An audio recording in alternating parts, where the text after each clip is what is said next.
everyone. I am Keisha Beverly Ebison. I am the creator of Tribe Life Brands. I am a certified coach, a mom, and super excited to bring to you today Lauren D. Coleman, wellness guru, coach, mother, and all things wonderful. And so I'm excited to share a little bit of what and why she's part of my tribe. And so, what I'll ask Lauren to do first is to share with us a little about who she is and what the word tribe means to her. Hi, guys. My name is Lauren Coleman, formerly Lauren Moody, which is how Keisha originally knew me because we go way back to the tender age of 5 years old. I am a wife. I am a mother. I call myself a positivity junkie, a nailista, and I work in the corporate space, risk management and insurance. So by trade, I am a client service executive, but my passion lies in health and wellness, physical health, mental health. Yeah, I think that's it. Oh, tribe. What does tribe mean to me? It means community. And for me, as someone who always felt like my friendships go very far back to 5 to 15, as I am now in my or approaching my mid 40s, I never expected to meet women in my 40s that become real friends, not just surface level. I'm at the point where I feel like I'm too old for surface level. I have made deep friendships in my 40s. And to me, that is what tribe means. It means community. Wow. I love hearing you say that because I think that finding friendship is probably one of the reasons why I created the lifestyle brand because I found that so many people were really needing another person in their life while they're dealing with or managing through actually or living through working in a corporate environment or being a stay-at-home mom or even just aging parents, just life in general. It's Yeah. like you feel the need for a tribe and people to hold on to. So I'm glad that you've had the experience of building one even now. Yeah, 100%. I feel like we come from very similar backgrounds. First generation, we have parents that did all the things, right? Went to work, came home, cooked, cleaned. They set an example that I feel like I'm still trying to live up to. Like there are some nights where I'm like, it's going to be pizza for dinner, which was not how we were raised, right? So it's like, as women, we put all of this pressure on ourselves to be the best mother, to be the best wife, to be the best employee. But then while we're trying to be the best for everybody else, we are neglecting ourselves. And for Mm, me, especially in the last, I want to say 7 or 8 years, I have really learned to put myself on the priority list. And that doesn't mean neglecting my son. Trust me, he's a very happy kid, my husband, my employers, but it just means putting myself first. You cannot pour from an empty cup. And that is like what I live by at this point. Lauren, you're already dropping gems. It hasn't even been 3 minutes yet. I'm like, pouring from an empty cup is one of the hardest things that people have to feel like they do consistently. And when I think about you and I think about the reason why you're on today with me is because I saw you not only sharing your wellness journey, like literally what you do every morning, which is journaling, right? I created a Yeah. journal, journaling. We've been journaling again since we were in the fourth grade. Yeah. We learned how to journal and you kept to those things. And one thing I want to ask you is like, just tell me how you are able to stay consistent. Okay, consistency is very important. And I am not motivated every day. People ask me, how are you so motivated? I'm not. I'm disciplined. And my discipline comes from consistency. And it is scientifically proven that people who journal are more successful, full stop. So it's important for me to position myself in such a way that I am successful. So I don't know, several years ago, I just felt very uncomfortable in my own skin. Like I was going to work, I was being the mom, I was being the wife, but I wasn't really taking care of myself. And I got to the point where I could not take it anymore. So I was going to a gym, but honestly, like leaving the house to go do a workout, it wasn't working for me. So I found an option for me to work from home. And that's what I've been doing since like I want to say 2016 or 2017. Mm. So my routine is very simple. I wake up early in the morning, personal choice. I'm not saying everybody has to wake up at 4:30. That's just my choice. But I get up, I I mean, the mundane. I unpack my dishwasher and then I sit down and I journal. I drink my pre workout. I get my son's breakfast on the table and then I do my workout. So I make sure by the time I sit at my desk at 8 o'clock, I've already worked out, I've already journaled, I've already done my life coaching session, and my son is off to school. And now I can start the day for someone else. I will Mm, not start the day for someone else until I do something for myself because I won't have the energy to show up for my employer, to show up for my son, to show up for my husband if I don't show up for myself. mm. Period. I love that, especially Non-negotiable. showing up for yourself in ways that matter to you. Because Yeah. when people say showing up for themselves, they sometimes think that they have to do something that's out of the ordinary, something that's extra. Like, oh, like it's self-care, so I need to spend, $2,000 at Mhm. Saks. Mhm. Self-care takes many forms. For me, self-care is waking up at 4:30 and making sure that my workout is done and a walk if I can fit it in before I start work. For someone else, self-care may be waking up and spending 20 minutes reading or reading the Bible or journaling, and that's how they get their mind right to start their day. Self-care for you may not be self-care for me. So people need to not get hung up on self-care and think that it's something you have to seek from the outside. Oh, it's a Mhm. massage. Oh, it's getting my hair done or my nails done. Yes, that's a form of, but there are several ways of doing self-care that cost nothing, but like gives you peace of mind. I know when we first started the call before we actually logged on, we were talking about makeup and and and getting our makeup done. And I think that I literally learned how to do makeup on my own makeup to have some self-care time because that might, as the girlies know, takes some time in the morning if you actually want to make your face up. And honestly, it gives you a reason to focus on yourself Yeah. for a couple of minutes, right? Maybe 15, 20 minutes if you've gotten great at it, or an hour like some folks take Yeah. to do it. But the truth of the matter is, it's that time that you're spending on yourself that doesn't belong to anyone else but you. Um, Absolutely. and it makes you happy. And so at 4:30, I was at 4:30 when you're up Yeah. and disciplined. So for someone who is like, okay, I can be disciplined. This makes sense for me. Or I want to discipline my family. Like I think Mhm. that this is a great way for all of us to feel better. What do you suggest is the first thing to start to do? I think routines are important. And once you get into a good rhythm, it's easy. It's just getting started. So if someone wanted to start taking some time for themselves in the morning and they usually wake up at 7, I'm not going to suggest they wake up at 4:30 because they're already going to be irritated because they didn't go to bed early enough.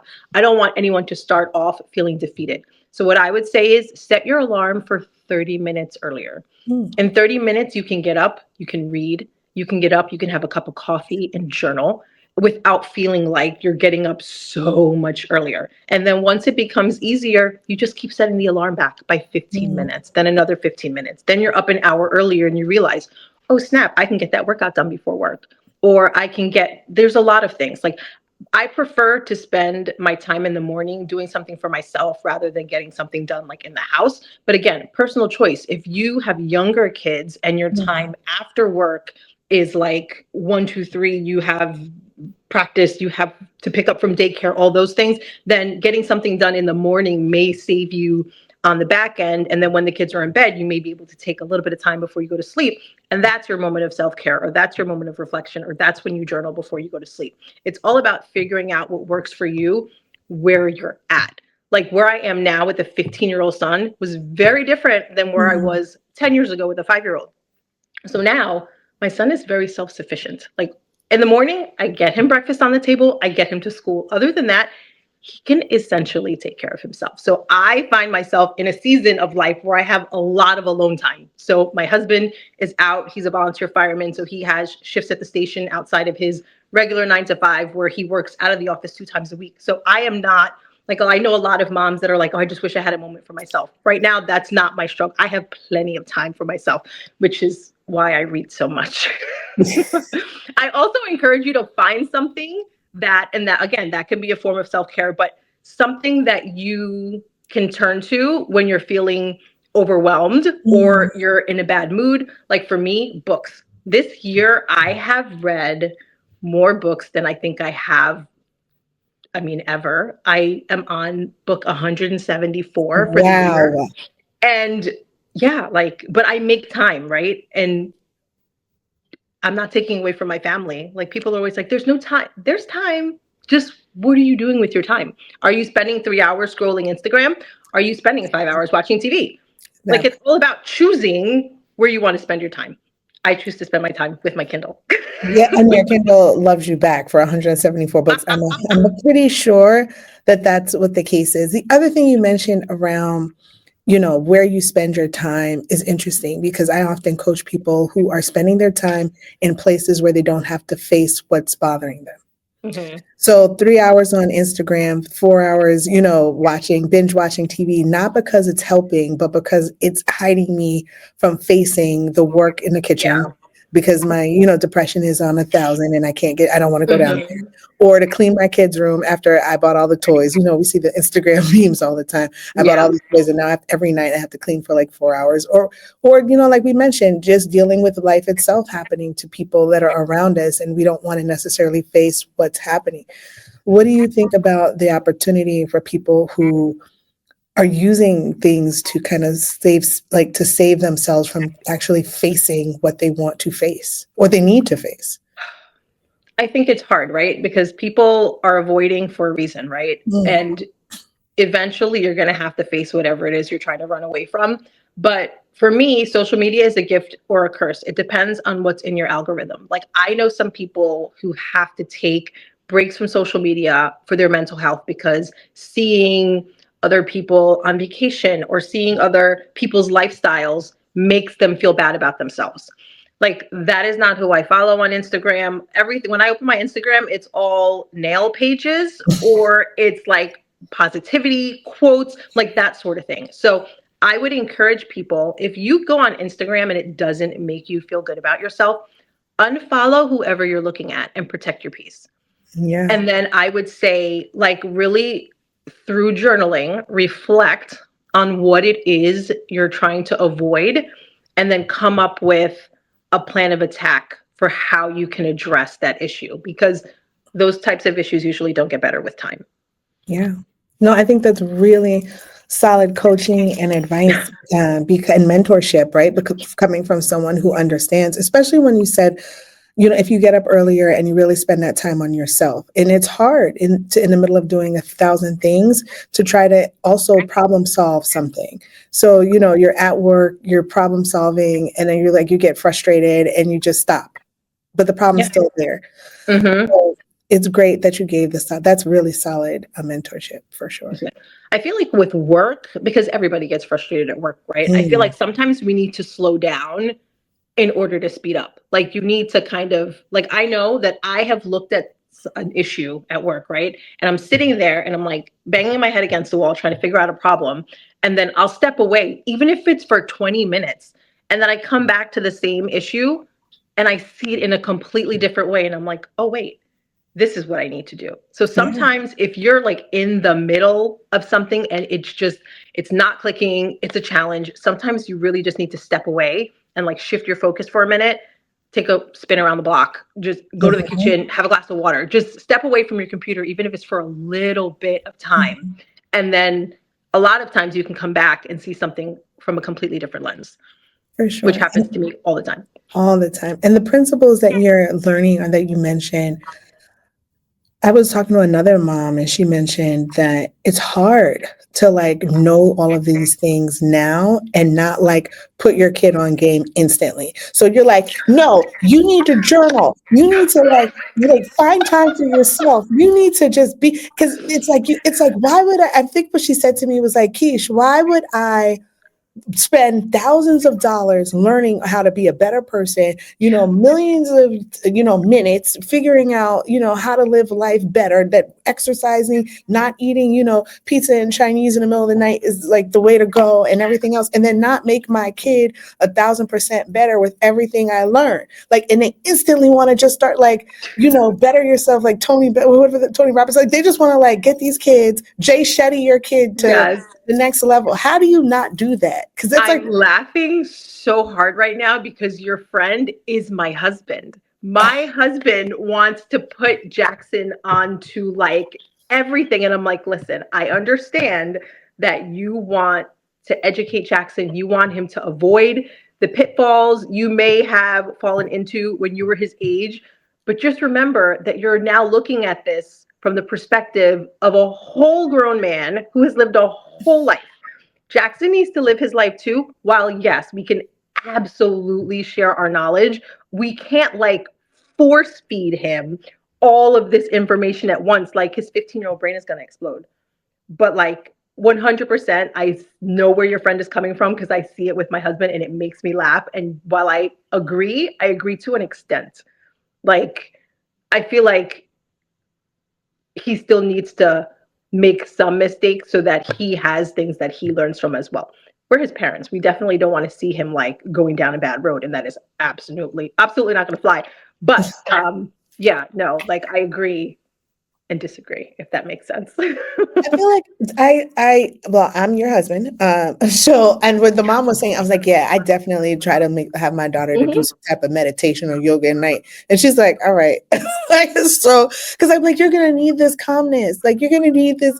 And so there are some little things. And so, like, I'll give you three things I think that are reasonable for after you have had an awakening and learning and growth as an adult, like you said, that are good to Healthy. pass on to your kids. So one for me, I think is healthy habits, like eating, making decent choices. You can have pizza, but also maybe some salad or, fruit. So making healthy Hmm. choices. So you agree on that one. Okay, good. That I agree. That I Okay. agree. Because my son loves pizza and macaroni and cheese and Chipotle, but I do make sure that every morning with his breakfast, he has fruit and I sneak cauliflower rice into his dinner. So, like, yes, I mean, healthy eating for him, it's something that I'm working on. But, like, if it was up to him, he would eat pizza, mac and cheese, and Chipotle on rotation.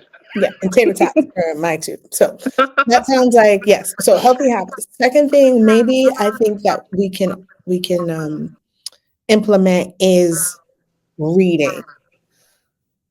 I 1000% agree with you, but I love reading. My son detests reading. And it is like the most heartbreaking thing for me because I'm like, he all he does is sees me read all day, all night. It is not his thing. And it's like I try. And like you're talking about kind of introducing things that we've learned. Like 5 years ago, I bought him a journal and there's been 0 pages filled out. So that's when I'm like, okay, Lauren, maybe I need to meet him where he is. But I 1000% agree with you on the reading because that Right. is still a struggle to this day with my son. It's a little struggle for all of us. So maybe reading, maybe like a sub number, maybe like 1.8 or something. Because I feel like No, it's not going to be as strong too. Because you no, I have to. agree though. We can encourage So reading. We healthy can. eating, Yeah, reading. healthy eating for sure. What like give me something that you think is we can definitely making friends. It's healthy to get to know people, to build your tribe early. Like it's okay to be social. What do you Yes. think about that one? I do think it's okay to be social. My son's been playing organized sports since he was 5. So and now he plays at a more competitive level. So he's very used to working in a team environment. He's switched team, like gone from one team to like a more competitive team. So he's used to being introduced to new people. And as an only child, he's learned to like get in where he fits in, meet new people, and adjust, right? Because it's not like he has siblings at home, it's just him. So I agree that a friend group is important. But I also tell my son, though, because not all of his friends, they don't all play the same sports, they don't all get the Mhm. same grades, they don't all have the same level of discipline at home. So I'm like, while you have your friends, cool, but I never want Jackson to be like the smartest person in his friend group. Like I feel like iron sharpens iron, so he should always like not dump his friends, but always look to expand his friend group with people that he can learn from. You know what Yes. I mean? Like, Differentiated friends, being open. yes, Yeah. because if all your friends have going on is hanging out with you, like they're not doing enough. Like you guys should have school, you guys should have sports or whatever clubs. Now that they're in high school, it's like a whole new ball game because now Mm. they're not the kids I've known for the last 10 years. We're meeting new kids. And I'm like, now who is this kid? Who are their parents? You know how we were raised. Yeah, Like you no, can't we just were be hanging out close. with anybody. So, yeah, that's been like a little bit of a challenge entering high school because now there's he goes to a school with like 2,500 people, and I don't know all these parents. So yeah, that's my new challenge, like letting go a little bit because he's meeting people that I don't know. Yes, differentiated tribe. Yeah, so making sure, and I feel like luckily for my kids, I feel like they've got the kids that they know that live on our street. Those are their Hmm. friends. They've got the people they go to school with. They've got the folks they go to church with. They've got Yeah. people when we lived in Seattle, when I would visit my mom and dad in New York. So I feel like Hmm. they've got like different. They've got the whole making tribe friend thing down pat, but it Yeah. also really saying how important the family is. So that's the third thing I will say that I think is like something that I've learned over time, especially when you talk about like really focusing on yourself. I think all of us have come to the point where we realize how important family is and like family time and how, going out and doing fun stuff with your friends, a birthday party every Hmm. week. Because I remember when they were little, it was birthday parties Oh every three yeah. days. It was like 3 days Hmm. worth of birthday Friday through Sunday. We're at birthday Yeah. parties. Now it kind of differentiates because they start to pick and choose who they're with. But Hmm. what's really important to me is also I think telling our kids or teaching our kids how important family is and learning about our family tradition and who's in our family, where are you from, like, where's your family originally from, like knowing those things. That way it doesn't have to be like a mystery and you can kind of figure yourself out when you think about like what did you love to travel, right? Hmm. Your grandmother loved to travel, like who loved to travel, Yeah. and like learn a little bit about who's in your tribe, in your family tribe.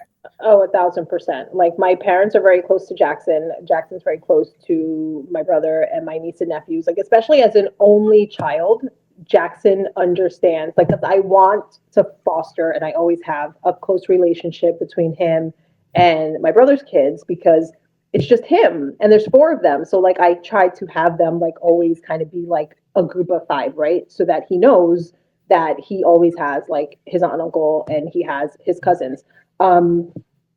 But yeah, I think fostering that family time, our family of three, but then also like the extended Larger. family is important. Like if he has plans, like he knows if we're going to New York, we're going to Uncle Carl's house, he knows like it doesn't matter what plans he may think he has with his friends, like family first. Like it doesn't matter what's happening here. If we have plans to go to New York, like that's what's taking precedence. You know what I mean? So I think family is super important. Like we are soccer people, so on the weekends when we're not on the soccer field with him, like we'll watch together as a family. Saturday morning or Sunday morning, I'll make brunch and we'll watch together as a family, and that is like really fun for us. Like something easy, something simple that we can do without even having to leave the house. I love So it. it's like the little things. It's the little things that cause emotional and mental support too. So the things that we just talked about really landed on like physical support, physical well-being, right? When we talked about like health and wellness and exercise. And then we talked about like the building up of like a friend group, right? There's that support Mhm. system, fostering human connection, which I mean, even for what I do every day in my corporation, that's so important because people need people. But then also what happens when you go home, Mhm. and that's the third piece. And I think that when we think about our abilities to kind of bring people together and how do we take from what we've learned to become like mentally, stable and sound, we've learned that those three components, maybe as a base, are good starting point. The Oh, reading, I was absolutely. hoping the reading would have made it in there because what you read, you grow, you learn. But it Yeah. sounds like where we landed, it sounds like a strong foundation, like a good Yeah. foundation, right? No, Um, 100%. Speaking of foundation, another reason why I had to reach out to you, because if you aren't following Lauren, I will make sure all of the things are there for you. And we will have a part two because Lauren, you are just a gem, even Thank on a you. cell phone. And maybe you want to adjust your mic just a little bit because I felt Oh, like yeah. I just want to make sure I can hear you. There you go. Okay, there we Um, go. Perfect. You are a true gem. You've always been a gem and a rock star. And absolutely, I mean, Thank you. talk about if goal oriented was a thing when you were when you were six. If you could have put that as like one of your achievements, like hey, goal oriented, let's put Lauren's name down, and it makes a difference. But the thing about it is, not everyone is the same from the beginning of the time till they grow and they can grow into some great additional habits, and then they can also change, right? And so that's a good thing about who we are is we can change over time, Oh, right? 100%. Like, I feel like if we're not growing, we're dying. And I don't want to be the same person at 54 than I am at 44. And I know I sure as hell am not the person I was at 34. Like, life is about growth. And I mean, you have ups and downs, good times and bad times, and like you learn from it all. So absolutely, we're constantly growing. When you think about growing and you think about the opportunity that you give all the women on your Instagram, because that's the fun part. So when you start to follow Lauren, Lauren's fun. Lauren's fun. She's engaging. She has this cup. She has more mugs, I think, at her house than I have. And I was gonna send her a mug. She's wearing my our jewelry piece, our rosary jewelry piece, and I love it in the ring, the bringing you back to heart to home. I love it, and it's so dainty. The thing about these rings is they can fit any finger. I never have to ask a person what their size is. It just fits. So Yep. that's God's blessing, and I'll take it. But Lauren, when we watch, because your followers will watch this too, when we watch you bring other people to your platform, and those other people are bringing the energy and the songs and the music, like how much joy does that bring you? It it does. Okay, so it's funny because yesterday I come downstairs and I talk to Instagram every morning while I make my pre-workout and I talk about whatever, like my life. And Jackson comes downstairs and he goes, "Bro," he calls me bro, you are not an influencer. I was like, "Mind your business and eat your breakfast. Thank you." But for me, it goes back to what you said at the very beginning of this call. Tribe, community. We are all in this together. We are all moms or career women. We all want to hold each other accountable. And by going on Instagram and tagging each other in our workouts and filling out our little selfie calendar every day and posting it, really what it comes down to is accountability. I have not walked yet today, but I will not have an empty box on my selfie calendar on December 10th when I have filled out every box from December 1st to December 9th. So that one image that I post every day will be the reason I get off this call and go walk for 3 miles because it Mm, holds me accountable. Because I'm like, we went to Catholic school. Like we complete the task. Like every time. we know what we have to do and we do it. That's how we were raised. That's how we were taught. And a lot of that actually, like when I think about my life, influences the level of discipline that I have now. Like the people who taught us, the nuns who taught us, like I haven't really thought about this in a while, but the lessons stick. Yeah, the lessons stick, and they don't go away. And I also feel like the parents that you have too, which I feel bad for my kids. They're being raised by old Jamaican, and that's me, and it's fine. The way I stick to what I said, and the way I don't play with them at all when it Yeah, comes to certain things. But then yeah, other things that I feel like my parents were a little rougher on me on, those are the things I'm pretty like lenient because I know how I yeah. felt when those things didn't happen. But I definitely am like a very disciplined. Like Yes, if you didn't do what I said to do, when I said to do it, there's going to be a problem, and yeah. they know it. And that's fine. And I think that that will serve your children in the future. I Yes. think I'm so grateful for the way we were raised when I walk into the world, whether it be the corporate world, and I hear the way people speak to each other. I remember Mm. I was at work once and I called a colleague and she answered me what? My head flipped so fast. I was like, I don't know how you were raised. You cannot answer me what. If I call you, you say yes. You like anything but what. Because my like and like it was like a visceral reaction when I was like, if I ever answered my mother what, there would have been serious consequences. So like those are the little things even that I try to instill in Jackson. If somebody calls you, you say yes, yes, Mr. So and so, yeah, like whomever, uncle, aunt, whoever's talking to you, because what is an unacceptable answer? And it's like I realized that comes directly from my mother. Yeah, and I'm the person coaching the person who got the feedback on the what, and they're Yeah, asking me like, "Well, what did I do wrong?" Because when my mom used to talk to me, and she'd be like, "What?" And I'm like, "That's just how I do." that was And not so acceptable in the it's house. like we all come from so many different places and backgrounds, and what's right and what's wrong, and like how do we? As long as Isha, who's on my other platform, talked about this, the language is love. So when Hmm. you answer and caring and compassion and self-control and gentleness and like I mean, there's seven fruits of the spirit and all sorts of stuff I could give you. But the truth of the matter is when we talk to each other from a place of understanding. And I get it. If someone calls me typically and they're like, abrupt, especially like a what or hey, Uh-huh. or at like emails, just like at Keisha, like, oh, whoa. So something's happening where you Yeah. are, and I just want to make sure. And I used to get that all the time because people will say like, Keisha, I'm just going through a lot. Like, don't take it personal. I'm like, I don't take it personal, but you want to talk about what's going on? Because if you picked me of all the people to share this like aggression Uh-huh. with, that means that it's pretty serious. Yeah. And that's a good way to get to for people to open up too, especially in the workplace. Yeah. Like they catch themselves. Like when you probably said they catch themselves, like, oh, Yeah. Like I yes. find that I have to sometimes take a step back before I reply to an email and just like breathe. Like, okay, Lauren, like don't respond right away. Just so y'all know, Like, Lauren has been doing this. She's been breathing like this. Ever since we were like 9, she has been like, I would need a minute. Like she has been taking a minute for a long time. Like so, that's a very good, well lived practice that she has sometimes you down. need to self-regulate. Yeah, And this has been like she has done this for like a very long because, but it's better than anything else. So you if that's what it takes for you to feel like, oh, I need a yeah. minute. And then I'm like, okay, I have taken a beat and now I can reply to this email. Yes, take a Yeah. beat. Well, I love AI and Copilot. So anytime I have to write something back and the message I got wasn't necessarily the most positive thing, I put that thing right in Copilot, right in AI, chat That's great. I GPT, have not Starlight. started using it yet, transparently speaking.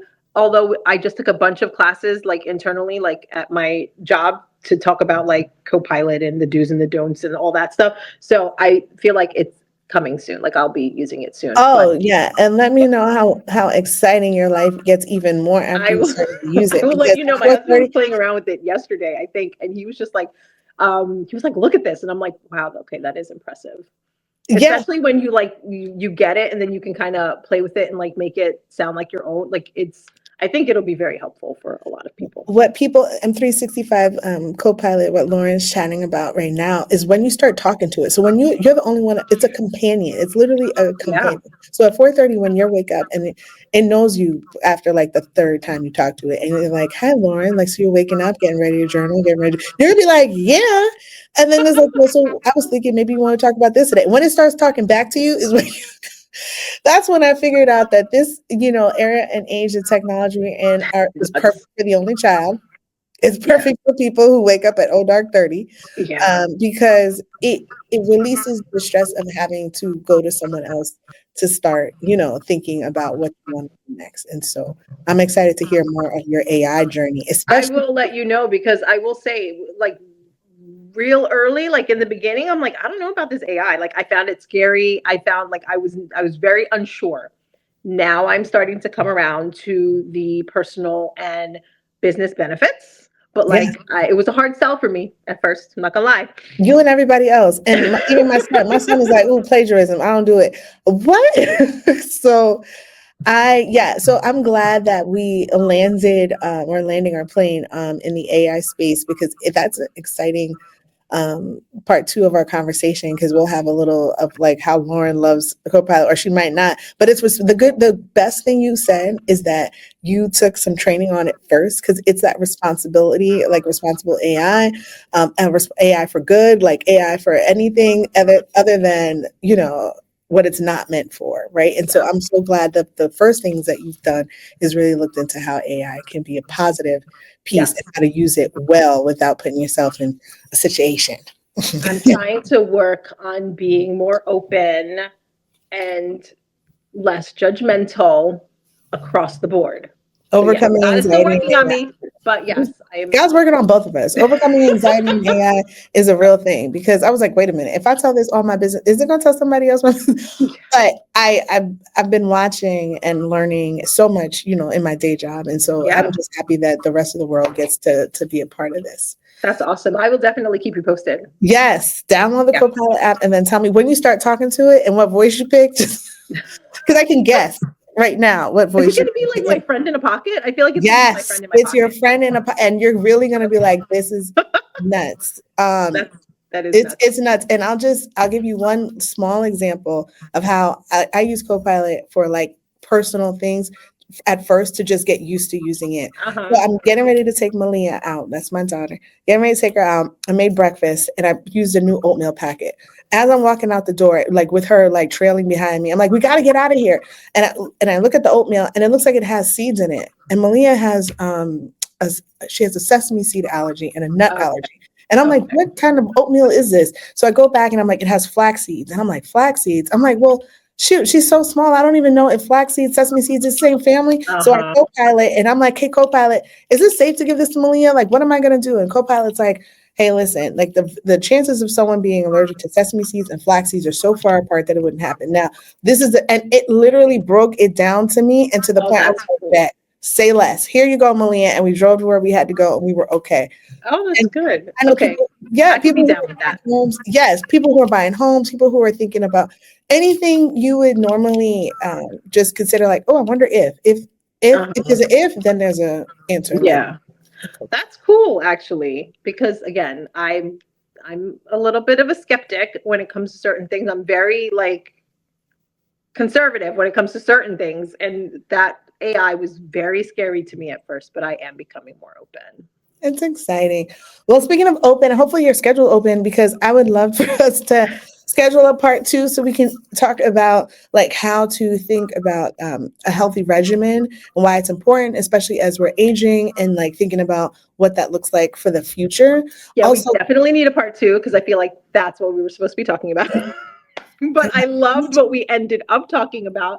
But yeah, no, I would love to share what I do. I mean, if anybody can gain even one thing from what I've shared, then the time is worth it. So definitely let's get together at the top of the year and have a part two. yes, I love it. Well, as always, when we're closing out, I want to make sure I say thank you to Lauren. Lauren, you are an absolute blessing. I thank God for the moments that He has Thank granted you in life and the ones that are dear and near to come. And that I hope everything that you're working towards and pushing towards has you closer to the mission of being the best you could ever be. So thank you. Thank you. Thank you, Keisha. This was fun. Yes, thank you. So I'm going to go ahead and we'll end our session now.